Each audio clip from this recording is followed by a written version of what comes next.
Nós temos andado aqui em Romanos, então, por favor, você que nos visita e todos nós, pode abrir a sua Bíblia em Romanos, capítulo 13.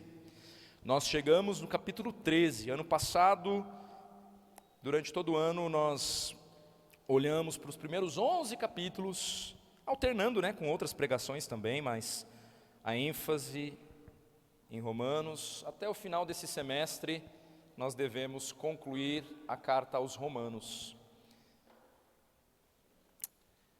Romanos 13, versos 1 a 7. Romanos 13, 1 a 7. Vamos ler a palavra. Diz assim: todo homem esteja sujeito às autoridades superiores, porque não há autoridade que não proceda de Deus, e as autoridades que existem foram por ele instituídas, de modo que aquele que se opõe à autoridade resiste à ordenação de Deus, e os que resistem trarão sobre si mesmos condenação, porque os magistrados não são para temor quando se faz o bem, e sim quando se faz o mal. Queres tu não temer a autoridade? Faze o bem e terás louvor dela, visto que a autoridade é ministro de Deus para teu bem.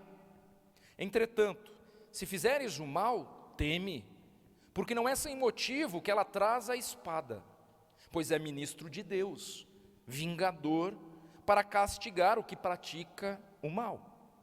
É necessário que lhe estejais sujeitos, não somente por causa do temor da punição, mas também por dever de consciência.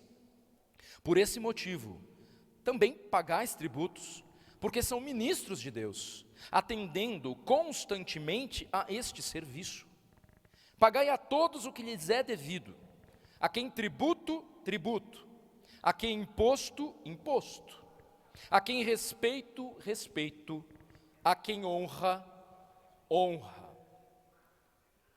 Opa, as tecnologias estão nos atrapalhando aí. Mas até aqui a palavra do nosso Deus. Irmãos, quando nós pensamos na relação com as autoridades, é certo que a gente vive uma crise em praticamente todos os setores e relacionamentos. Pensar em autoridade é pensar em crises, Nas escolas não faltam vídeos, que não é de hoje, de alunos dando cadeiradas nos professores. Não sei se você já teve o desprazer de ver um vídeo como esse.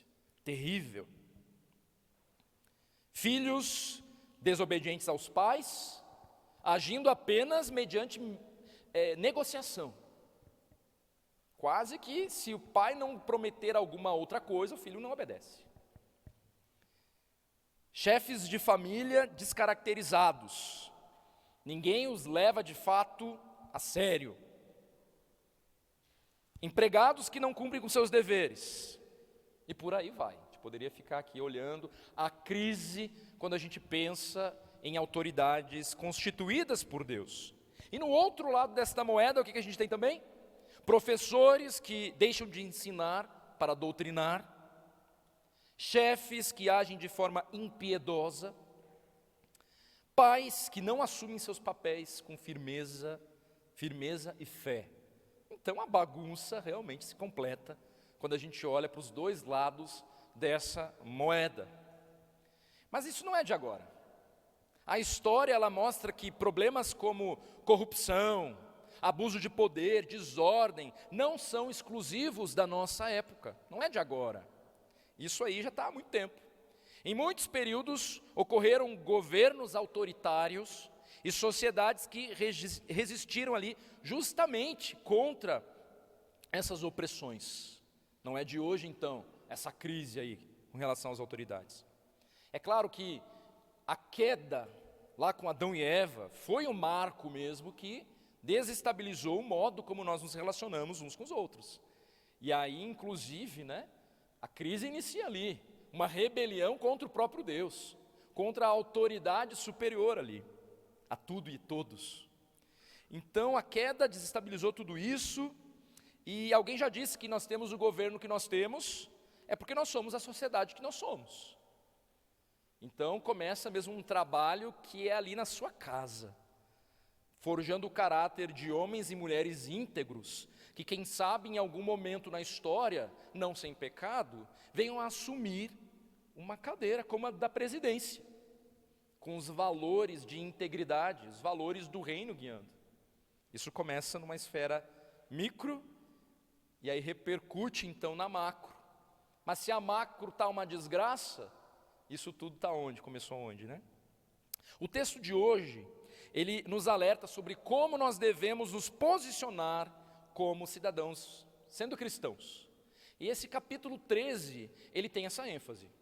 Parece até que ele vem falando de uma coisa e de repente a mudança de assunto ocorre de forma até abrupta.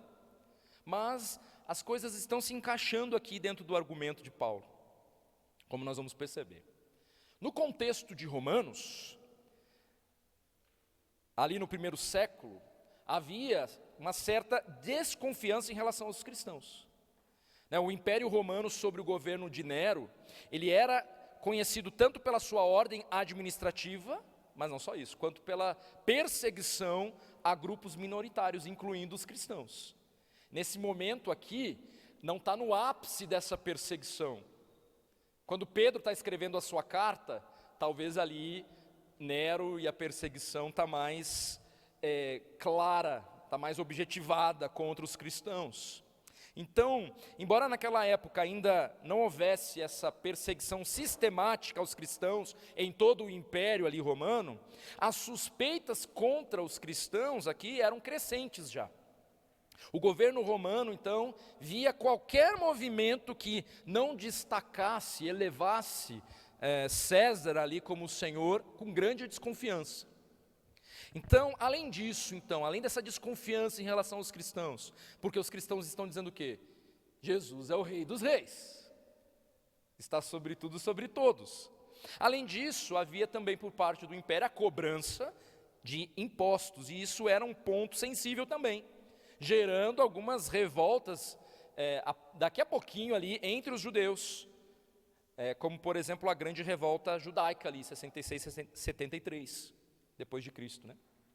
Então nesse cenário, dessa desconfiança e dessa questão dos impostos, essa coisa sensível ali, nesse cenário, a orientação do apóstolo Paulo para que os cristãos se submetam às autoridades, assumia então um caráter contracultural, porque eles estão indignados. Aí Paulo vem e aponta para a direção contrária do que o coração deles ali estava desejando fazer, para variar então uma atitude contracultural, destacando então o testemunho cristão no meio de uma sociedade hostil.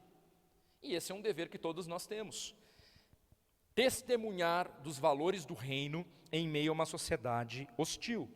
Então Paulo, ele trata de esclarecer a essa altura aqui da sua carta, dado esse contexto, que importava que a igreja reconhecesse o valor das autoridades, e no caso aqui as autoridades governamentais, que está em jogo aqui nessa passagem que a gente está lendo, que se dava, esse reconhecimento, ele se dava inclusive através do pagamento dos impostos.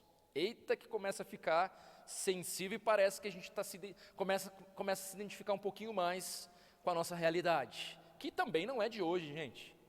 A nossa realidade governamental e todos os problemas de corrupção, de impostos elevados, nós sabemos, não é deste governo atual, não é de hoje.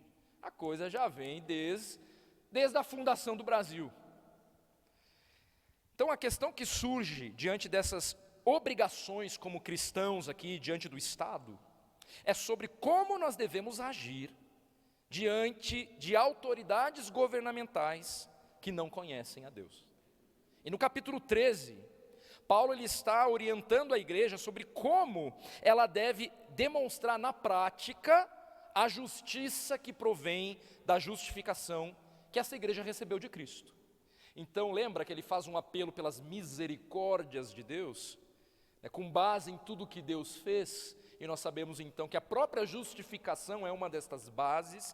Então agora ele está apelando, olha, com base em quem vocês são em Cristo, pelo fato de vocês terem recebido esta justificação, então agora vocês devem ser esse instrumento prático de Deus na sociedade, apontando para a justiça que provém de Deus.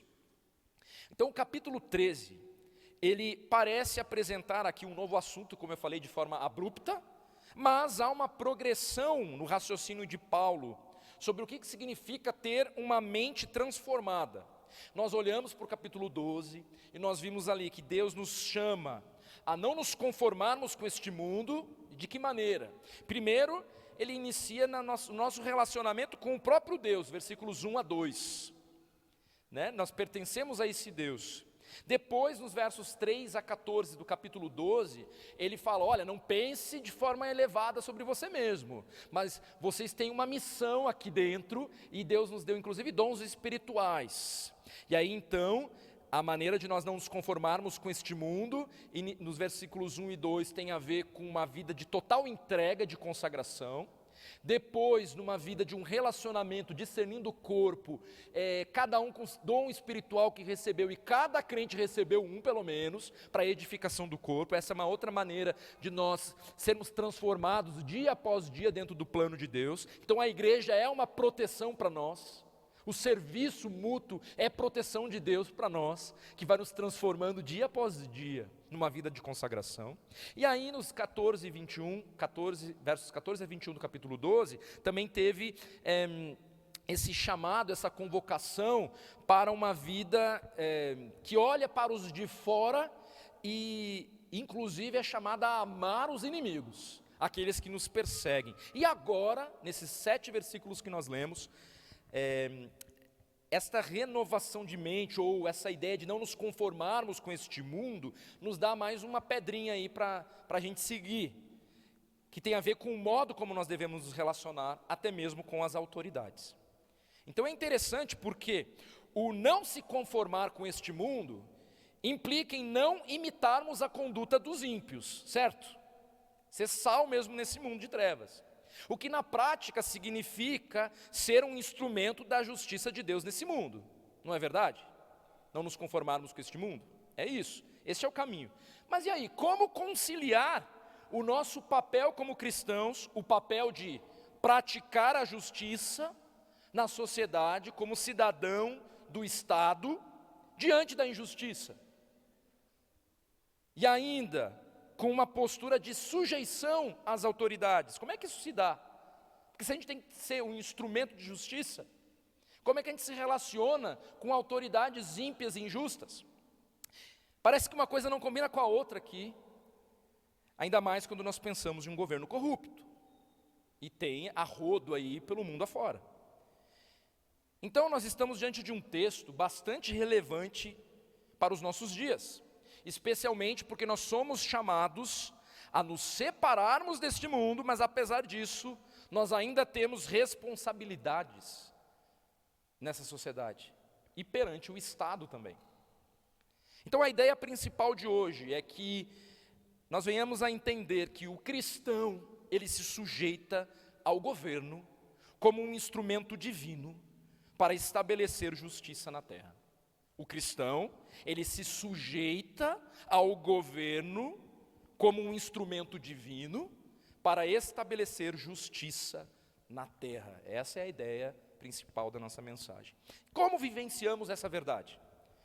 Primeiro, nós precisamos compreender, e o ponto 1 aqui da nossa mensagem, é que a sujeição à autoridade ela é possível, porque Deus, sendo a autoridade suprema, a instituiu.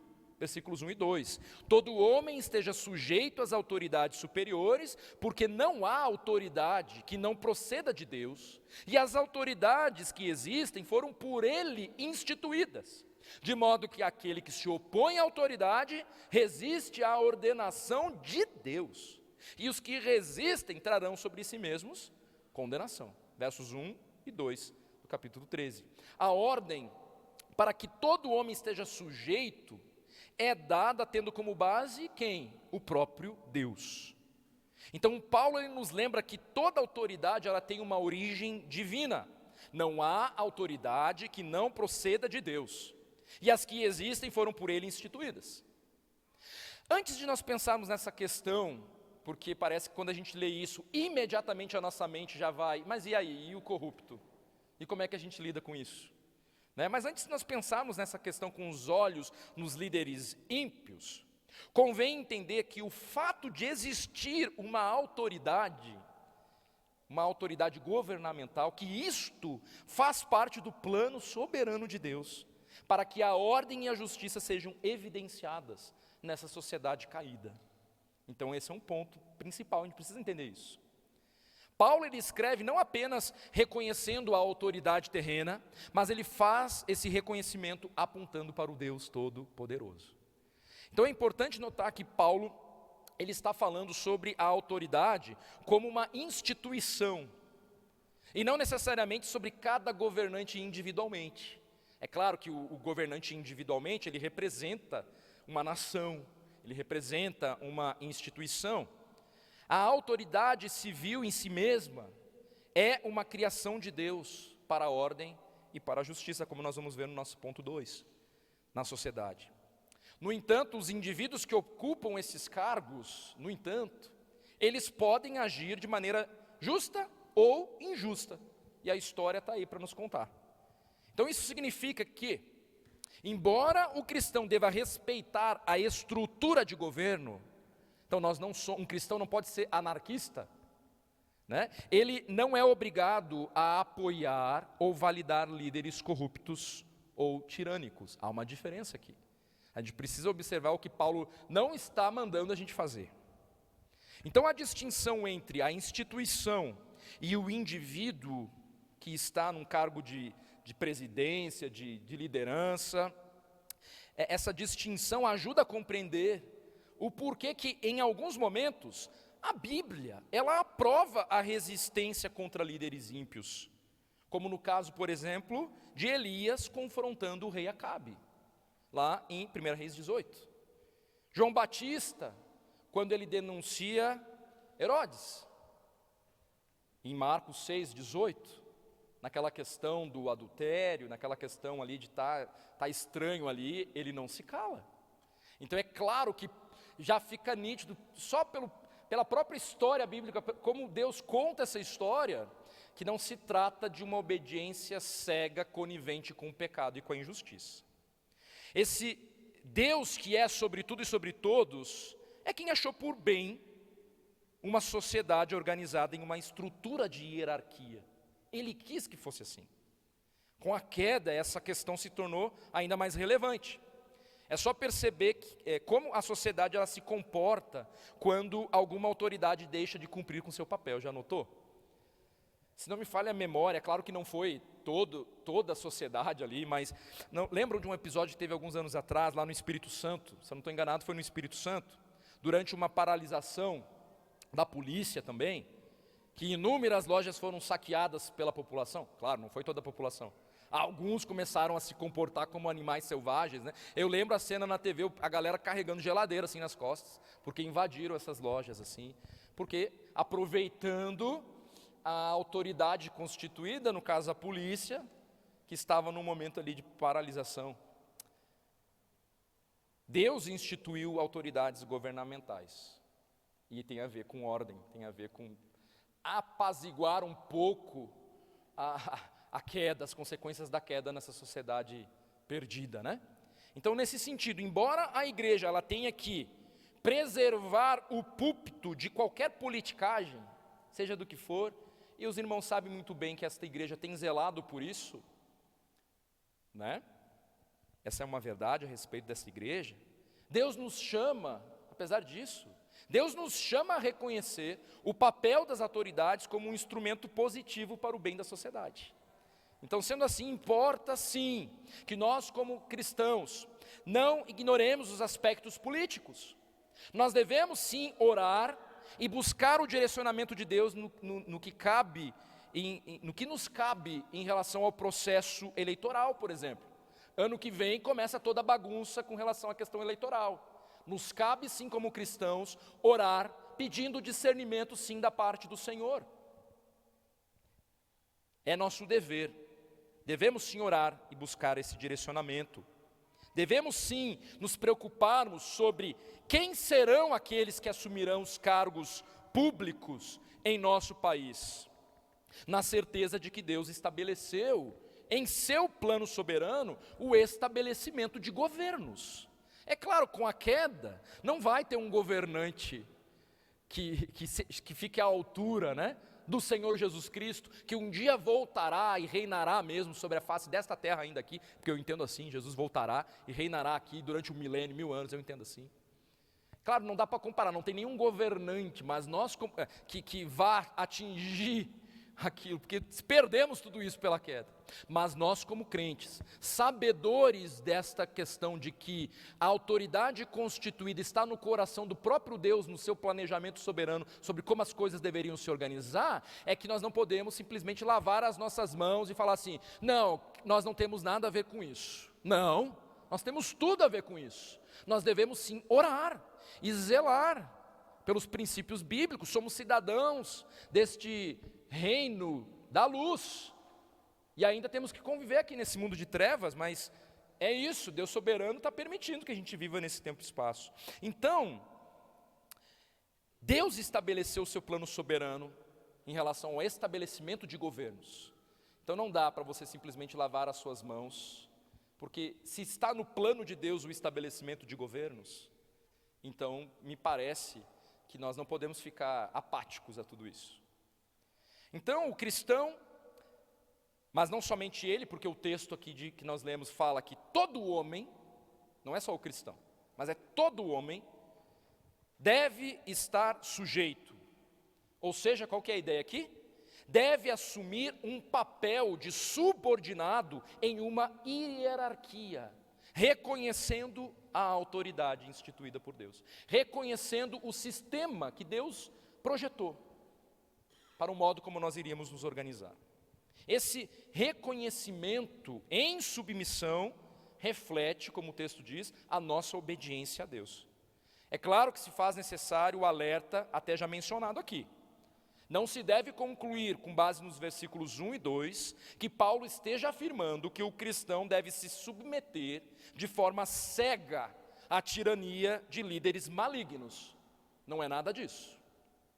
Aqui Paulo está dizendo que todo cristão, ele deve ter em mente que toda autoridade humana, ela é derivada da autoridade de Deus, lembrando do que o Senhor Jesus até mesmo falou para Pilatos. Vocês lembram que Jesus falou para Pilatos? Jesus olha para Pilatos e diz assim: não terias nenhuma autoridade sobre mim, se esta não te fosse dada de cima. Jesus reconhecendo que ele tinha essa autoridade, mas que foi dada dentro desse plano soberano de Deus para que a sociedade pudesse se organizar minimamente. Pilatos fez mau uso da sua autoridade, mas a autoridade que ele tinha foi delegada por Deus. Então, no plano de Deus, a relação hierárquica envolvendo autoridades governamentais está prevista, e ponto final. E nós devemos reconhecer essa autoridade como vinda da parte de Deus, essa estrutura, embora essa submissão não deva ser cega. Há outros exemplos bíblicos nessa relação com as autoridades que nos revelam que, apesar do dever de submissão ao ideal instituído por Deus que nós temos, haverá momentos em que o que importa é agradar a Deus. A gente poderia aqui alistar vários exemplos. Lembram das parteiras que, por temor a Deus, não mataram os bebês? Pois elas são um exemplo de não obediência necessária. Uma distorção desse versículo colocaria aquelas mulheres em pecado por não estarem matando os bebês. Mas diante de um pedido tão descabido, aquelas mulheres convém agradar mais a Deus do que a autoridade, seja ela quem for. Elas então, quando a gente vai olhar, elas fazem o quê? Elas se rebelam. Elas agem em insubmissão à autoridade instituída, pedindo algo descabido. Outros exemplos, Daniel e os seus amigos ali não se dobraram, para adorar o rei. É um exemplo de não obediência às ordens governamentais. Ou seja, demonstrar que a devoção cristã genuína a Deus, às vezes exige desobediência ao governo, se fará necessário dependendo das circunstâncias. Entenda?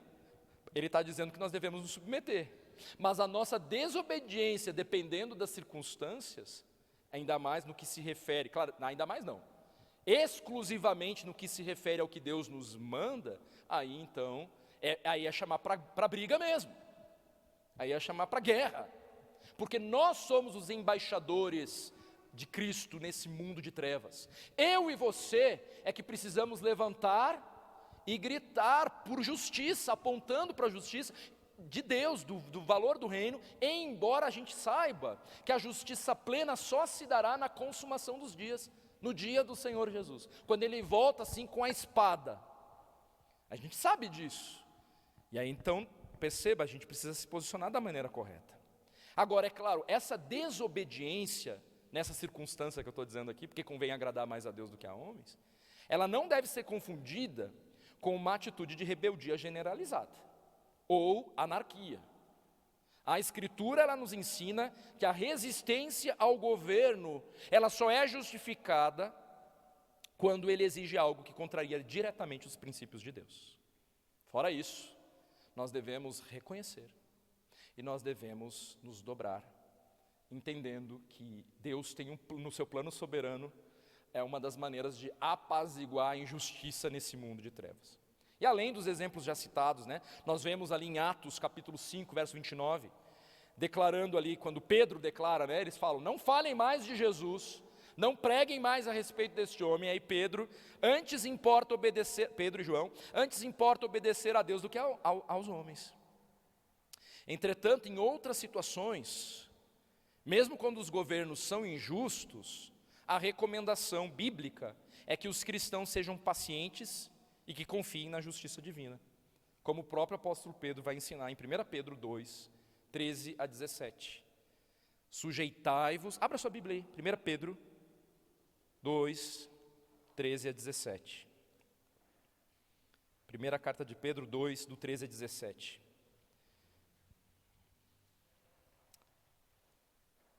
Diz assim: sujeitai-vos a toda instituição humana por causa do Senhor, quer seja o rei como soberano, quer as autoridades, como enviadas por ele, tanto para castigo dos malfeitores, como para louvor dos que praticam o bem.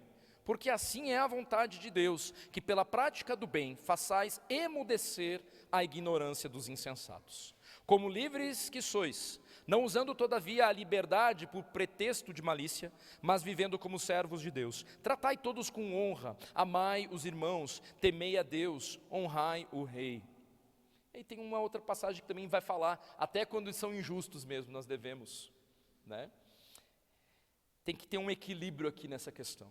Então a submissão não significa passividade diante do mal, mas uma postura equilibrada de fidelidade a Deus e respeito às autoridades.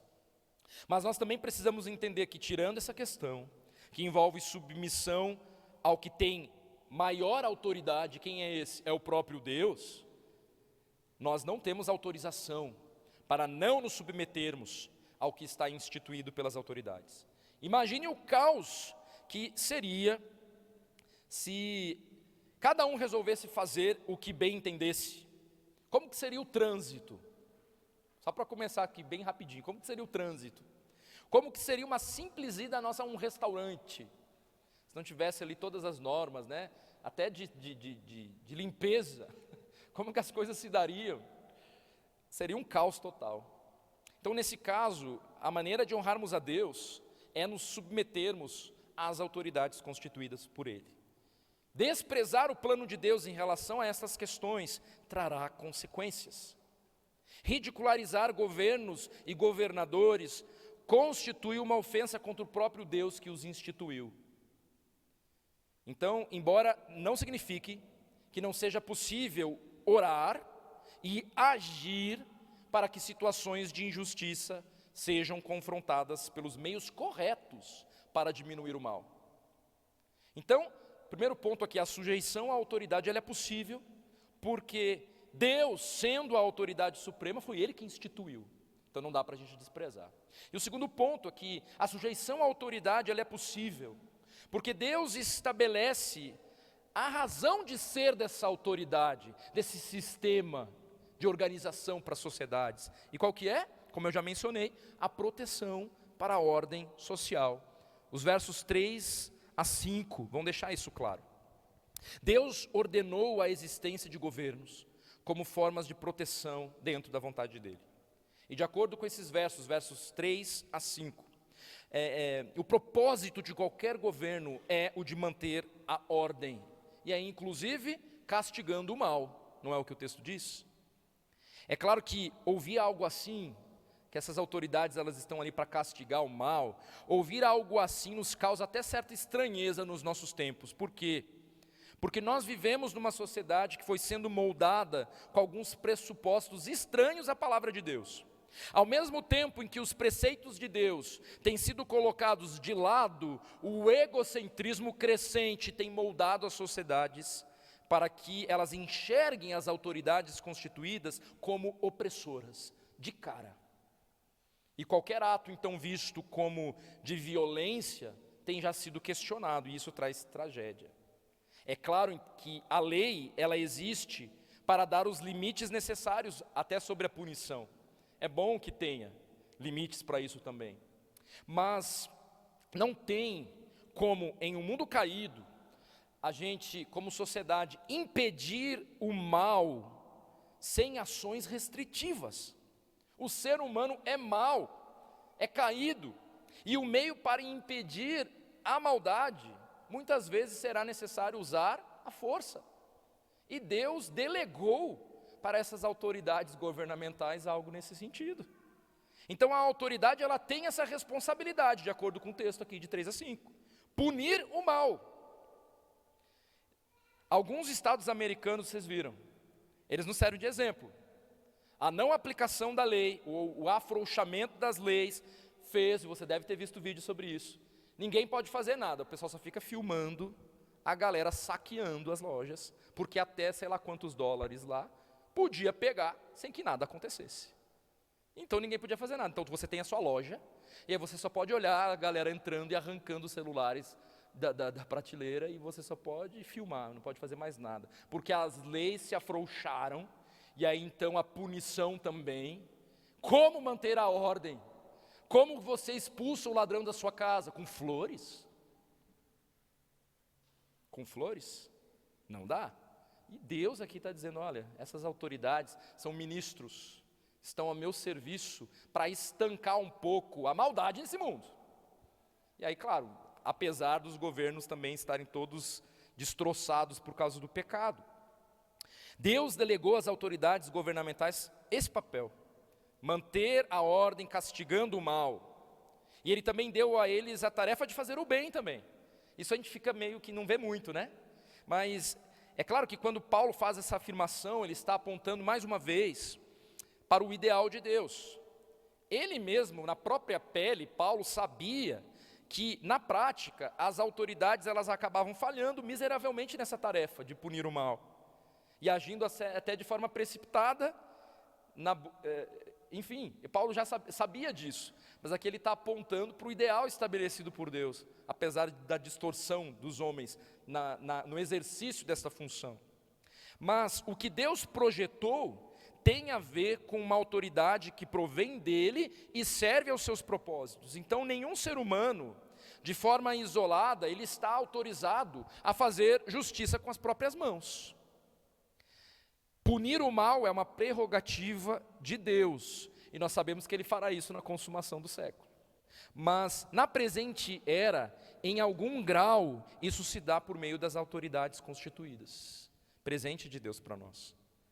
Em relação ao louvor, porque o texto também vai falar que se você fizer o bem ela vai louvar, a gente não vê muito isso, mas talvez seja útil a gente lembrar que é de forma mais sutil que acontece, mas nós sabemos que há medalhas de honra, né? Cidadãos honorários por aí, o próprio prêmio, né?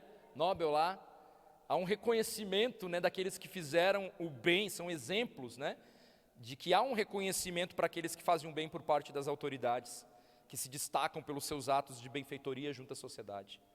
Então o apelo de Paulo é que a sujeição às autoridades, ela não se dê apenas em virtude do temor da punição. Ele fala isso. Não se submetam só por medo da punição que pode vir, mas também por dever de consciência, ele fala aqui. O medo da punição acaba sendo uma boa motivação para nos submetermos. Se você passar no pardal do jeito errado, você ganha uma multa. Então aquele medo faz com que você, peraí, achando justo ou não, mas você tem que andar na velocidade da via, pelo menos naquele trecho, para não pegar uma multa.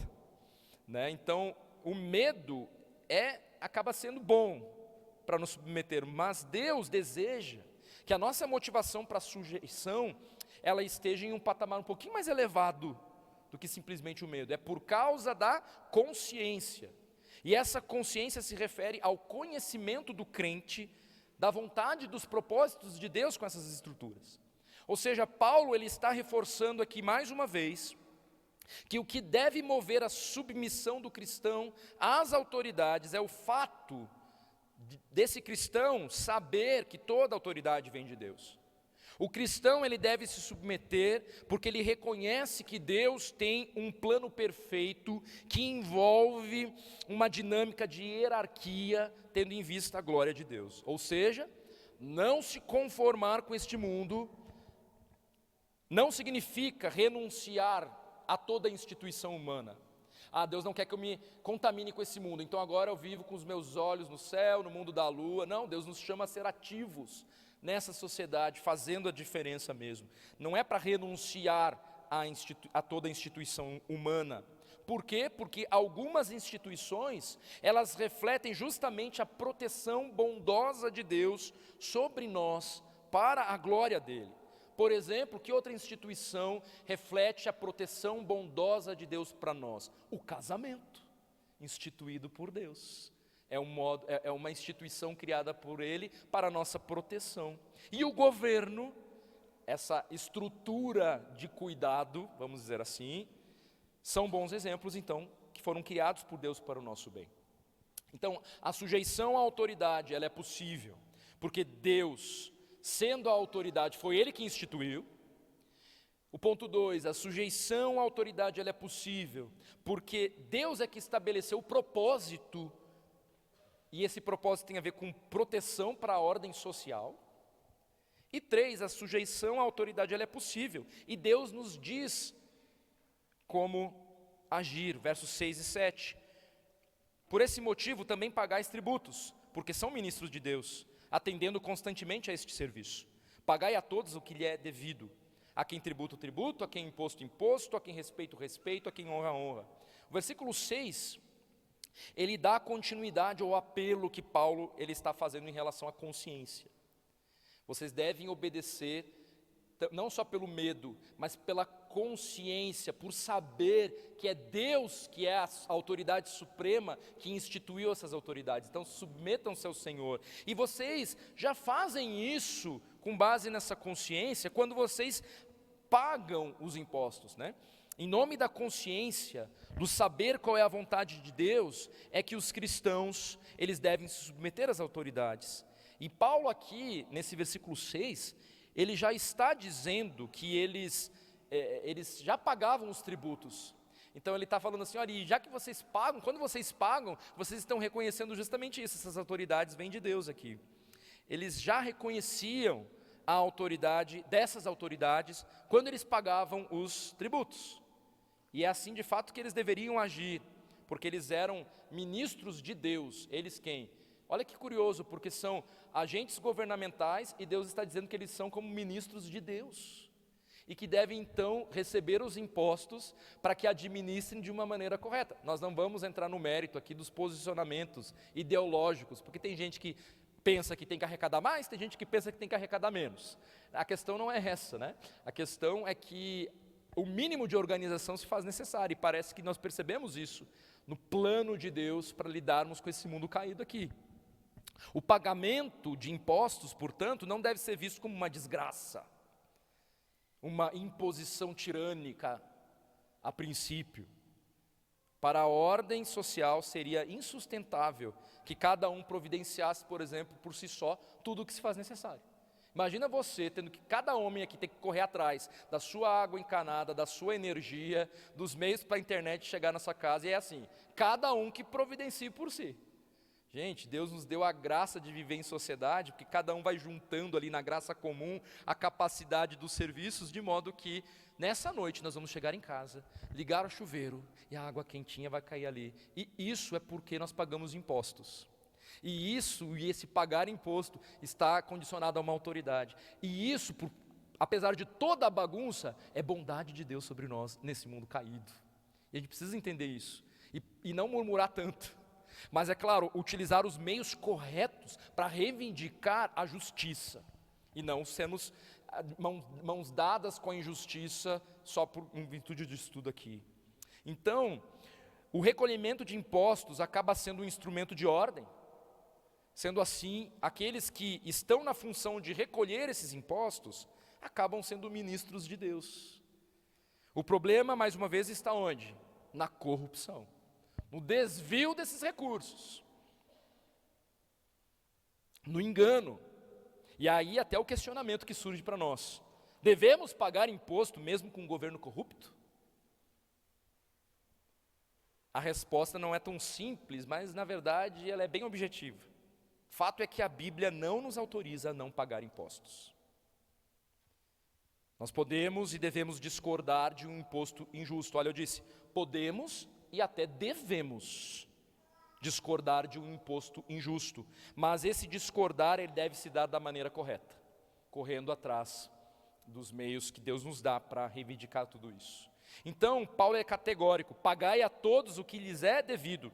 E Jesus mesmo disse o quê? Dai a César o que é de César. No entanto, a submissão ao governo não significa passividade, como eu falei, diante das injustiças. Os cristãos, eles são chamados, eu e você, a serem agentes de justiça no mundo. E isso inclui denunciar abusos de autoridade, defender as necessidades dos necessitados e trabalhar para um sistema mais justo. Provérbios 31, versos 8 e 9, diz assim, é uma exortação para nós aqui: abrir a boca a favor do mudo, pelo direito de todos os desamparados. Há uma convocação para nós. Nós temos que ser boca daquele que está injustiçado, né? Ser resposta de Deus. Então isso pode se manifestar de diversas formas. Que formas? Como um envolvimento político responsável, como um apoio às organizações que combatem a injustiça, ou até mesmo com pequenas ações diárias que venham a promover a equidade, a compaixão, a misericórdia. Embora a principal missão da igreja tenha a ver diretamente com a proclamação do verdadeiro evangelho.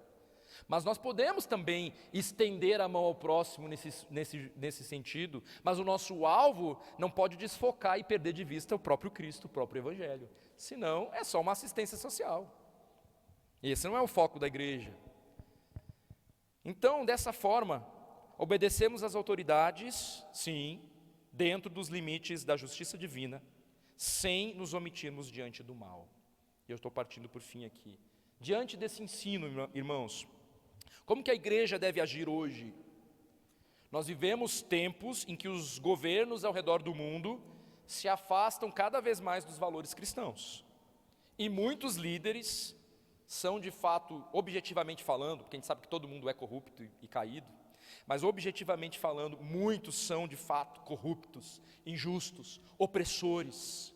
Escrever não leu, morte. Em alguns contextos no mundo existe isso. Você querendo tapar o sol com a peneira ou não.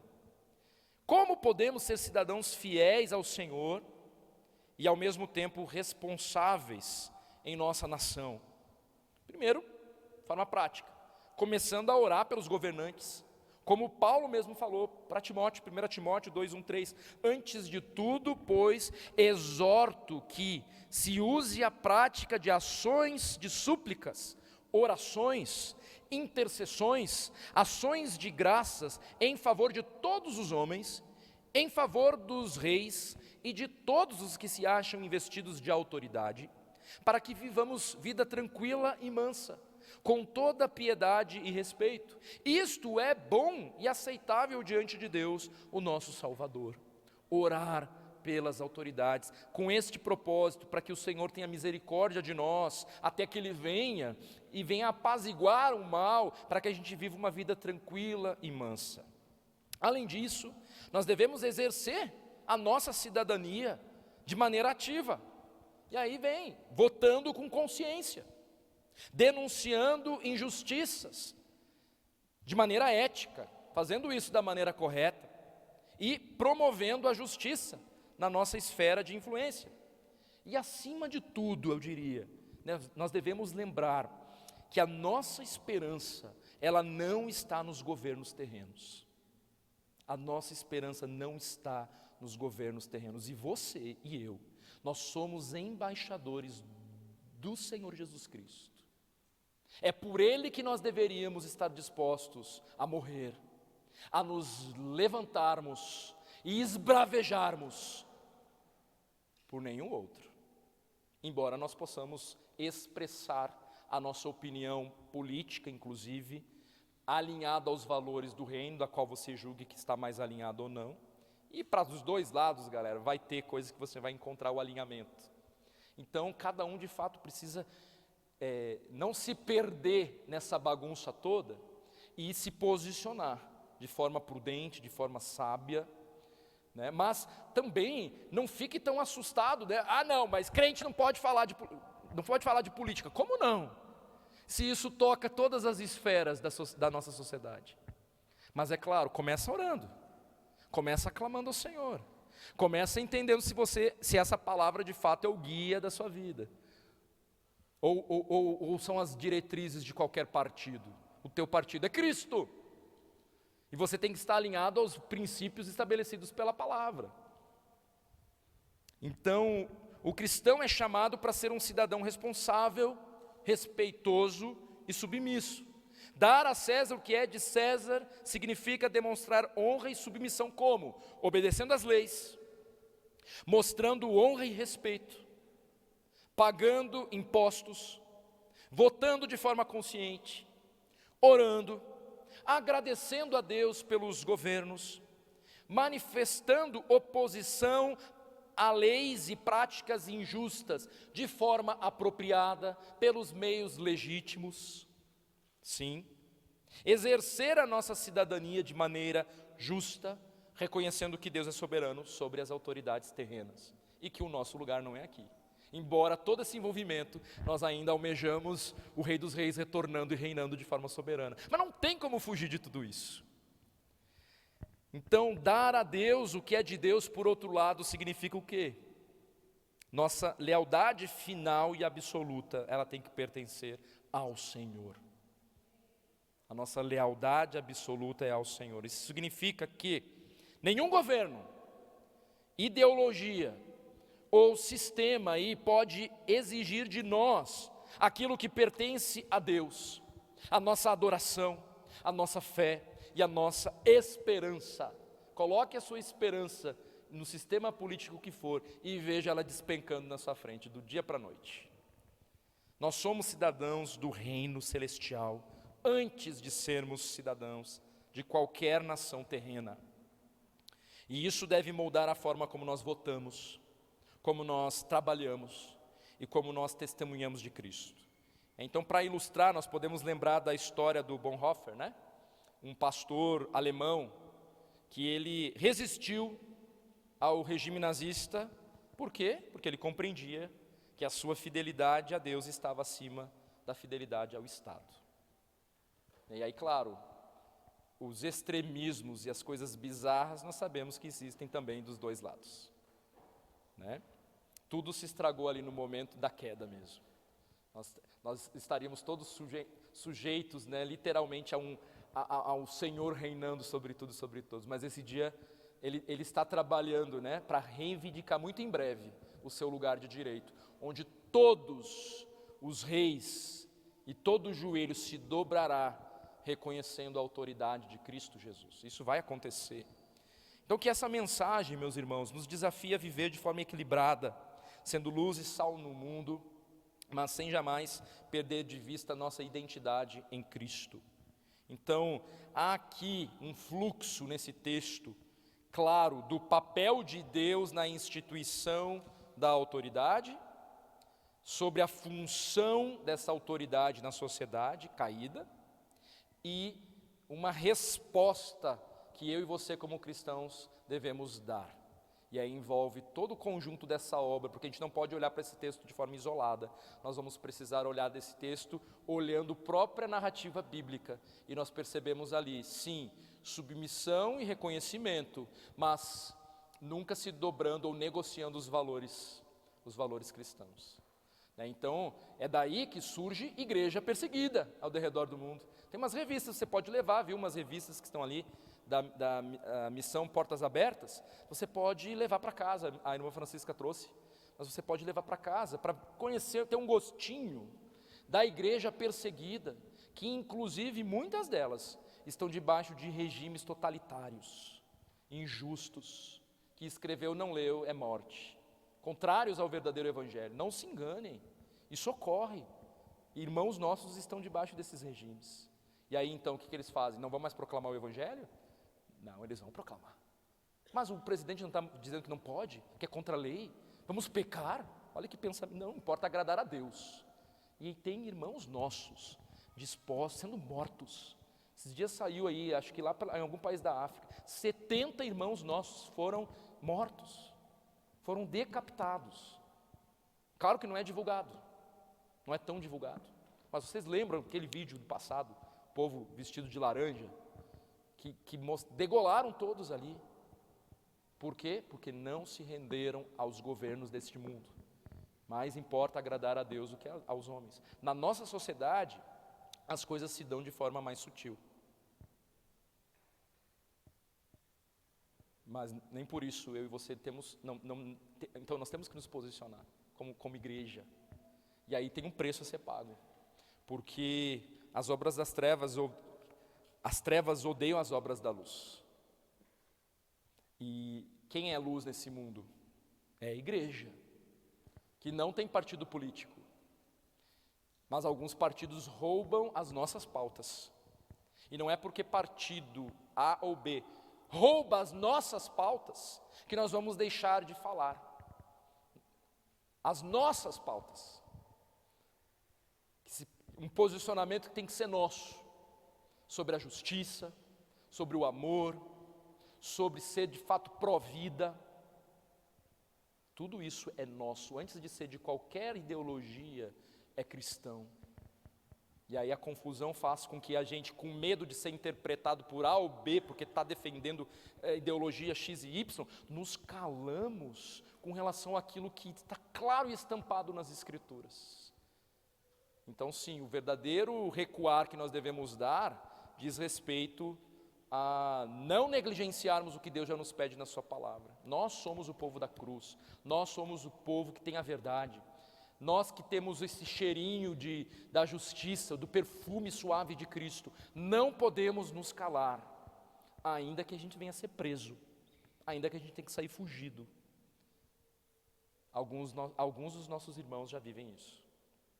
Eu tenho uma amiga que a gente deve apoiar como família, quer ser missionária lá na Coreia. Irmãos, a Coreia do Norte é um lugar que você não sai pregando o evangelho. E ali, antes de ir embora, vai olhar aquele quadro ali da lista de perseguição mundial. Tem até igreja, mas o governo vê a pregação antes do pastor poder falar. Então não venha me dizer que não tem perseguição e que isso não está atrelado a regimes políticos. Não tem como a gente achar que não podemos conversar sobre política. Agora é claro, nós devemos fazer isso revestidos do Espírito Santo, entendendo que nós não somos, que todos nós estamos no único lado, e o lado é Cristo. E o lado é Cristo. Então a gente vê uma confusão na nossa sociedade, tocando as igrejas, nesse sentido. E aí então, como que nós resgatamos, como igreja, o nosso papel na sociedade, de uma maneira que venha a agradar a Cristo? Não é se calando, mas já começa aqui, orando pelos nossos governantes, orando para que essa estrutura estabelecida por Deus, ela tenha esses homens tremam e temam, e quem sabe escutem a voz de algum conselheiro que Deus levanta ali e coloca para, quem sabe, apontar para alguma coisa do reino de Deus. É difícil mesmo viver nessa sociedade caída mesmo, mas não dá para se omitir e nem se perder no meio desse barulho todo. Precisamos orar mais sobre isso, e precisamos vigiar, porque ano que vem começa toda aquelas tretas de novo, e aí, como nós vamos, é até bom que esse texto tenha chegado agora, que daí eu posso falar sem o peso do ano que vem. Mas irmãos, nós não podemos temer o que Deus nos pede, né? Nós devemos, o que Deus nos pede? Que a gente se posicione como cristãos nessa sociedade, e isso vai impactar na maneira como você vota. Não dá para se omitir. Diante de tudo isso aqui, você ainda acha que você pode se omitir? Eu creio que não, porque nós temos uma responsabilidade. Em quem você vai votar, para mim não interessa saber, né? Mas todo cristão precisa colocar isso em oração diante de Deus, entendendo que Deus tem um propósito, né? E aí quando a coisa fica bem difícil mesmo, aí é tempo para a gente se humilhar mesmo diante de Deus, porque o Senhor está no controle de tudo, né? Tanto na bênção quanto nos atritos todos que envolve. Que o Senhor nos permita entender, compreender isso aqui e responder de forma sábia, preservando a unidade do corpo de Cristo. Vamos orar, meus irmãos. Baixe sua cabeça, vamos orar por nós mesmos, pelo nosso país, pela nossa sociedade que está tão dividida, tão estranha. Isso tem afetado as pessoas até ouvirem a respeito do Evangelho, porque a nossa bandeira não tem sido a do Evangelho, tem sido do lado A, do lado B. Que o Senhor tenha misericórdia de nós. Senhor, nós clamamos pela Tua intervenção sobre as nossas vidas nesse sentido, em tudo que ouvimos aqui nessa noite. Pedimos que o Senhor nos dê da sabedoria do alto, para nos posicionarmos neste mundo caído de trevas, de uma maneira que agrade o Teu coração. Só Tu és o grande Rei dos Reis. Só Tu, Senhor, é o Deus Todo-Poderoso. E, ó Deus, nós nos dobramos diante do Senhor reconhecendo isso. Reconhecendo que não há nenhuma autoridade constituída que esteja onde está, porque sem que o Senhor tenha colocado ali. O Senhor colocou. E nós queremos interceder por cada autoridade constituída, a começar pelo nosso presidente. Nós queremos pedir pelo presidente Lula, queremos pedir para que primeiro o Senhor, por misericórdia, alcance este homem com o verdadeiro evangelho. Ó Deus, aqueles que estão ali próximo, que de alguma maneira te conhecem, que pertencem a Ti, que eles possam ter a oportunidade de proclamar o Teu evangelho com clareza, e o Senhor abra os olhos dele, para que ele compreenda o Teu evangelho, para que ele se dobre diante do Senhor. Nós pedimos, como somos orientados aqui na Tua palavra, tem misericórdia, Pai, derrama por misericórdia da Tua sabedoria, para que o nosso país, para que nós possamos viver de uma maneira pacífica, em paz. Tem misericórdia de nós. Ano que vem se aproxima, eleições. Não permita que nenhum de nós aqui venha se perder em discussões tolas que não te agradam, mas nos dá a consciência que vem do Senhor, para não desprezarmos isso, porque não temos como desprezar, porque este sistema de cuidado governamental, de alguma maneira, foi de fato estabelecido por Ti. Então não há como nós lavarmos as mãos, mas nos dá sabedoria na hora do voto.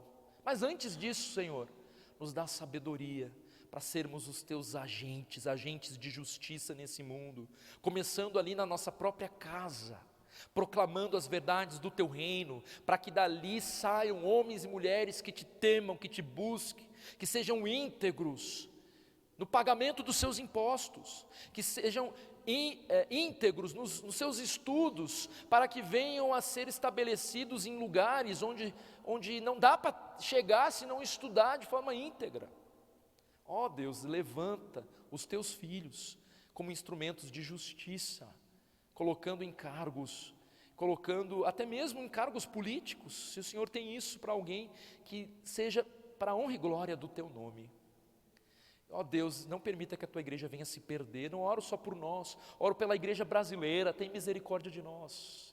Nos ajude, Deus, a ter sobriedade, a nos levantarmos como farol nesse mundo que clama por justiça, até social. Mas nós sabemos, Deus, só tu tens a verdadeira justiça. Que nós possamos apontar para ti, Jesus, para o teu reino, para o teu retorno, onde tudo então se dará, a plena justiça se dará. Todos os governantes ímpios hão de se dobrar. Obrigado por essa viva esperança, Senhor. Então, Deus, esse é o meu clamor. Esse é o clamor por cada um de nós aqui. E é em nome de Cristo que nós oramos e ansiando, Senhor Jesus, pelo teu retorno. Maranata, ora vem, Senhor Jesus. Amém e amém.